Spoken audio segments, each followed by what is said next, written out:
Je vais te donner dans cette vidéo 3 techniques pour décrocher ton premier emploi. Toi qui n'as pas encore d'emploi. Si c'est la première fois que tu me découvres, mon nom c'est Richard Kounyasoukou.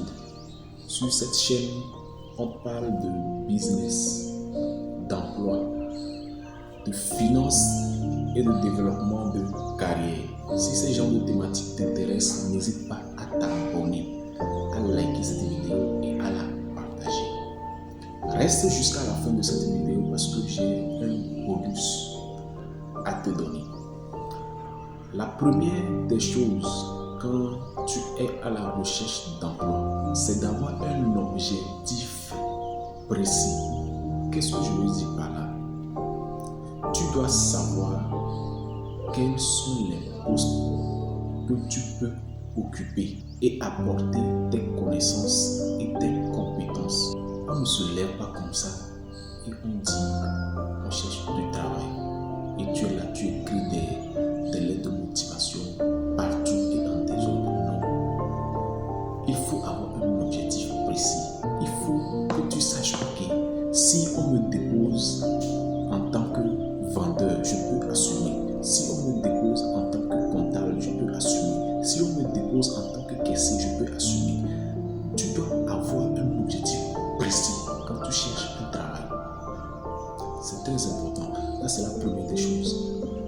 La deuxième des choses, il faut faire une liste de 30 entreprises ou 30 services dans lesquels tu vois qu'ils auront besoin de tes connaissances et de tes compétences. Ça veut dire quoi? Quand tu es là, dans un rayon donné par rapport à ton domicile, va dans les services, demande simplement quels sont, lorsque tu rentres dans ces services, il faut demander qu'est-ce que vous faites ici comme service, qu'est-ce que vous fournissez comme service. Tu ne vas pas rentrer dans une entreprise et on va te renvoyer que pourquoi tu es venu pour demander des renseignements. Non, mais c'est toi seul qui sais que tu es en train de faire des sondages, des enquêtes pour pouvoir postuler. Lorsque tu viens comme ça et tu vois, tu demandes à l'entreprise ce qu'il fait. Quand tu sors, il faut avoir un bloc-notes sur lequel tu notes ces informations. Et maintenant, c'est en fonction de ça. Quand tu recenses ces 30 entreprises ou services, c'est en fonction de ça que tu vas écrire tes lettres de motivation et tes CV. Ça veut dire chaque lettre de motivation et chaque CV est adapté au service que tu as décidé.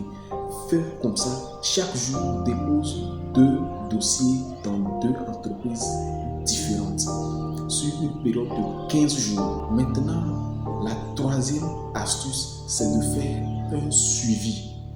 Bon nombre, quand ils déposent des dossiers, ils attendent bonnement à la maison qu'on les appelle, que l'entreprise les appelle. Ça ne se passe pas comme ça. Quand tu déposes un dossier quelque part, il faut faire le suivi. Tu peux même prendre le numéro de la réception. De temps en temps, tu appelles la réception pour voir ton dossier, il en est où. Donc, tu peux retourner dans les services pour voir ton dossier, il en est où. Même s'il faut que tu rencontres le premier responsable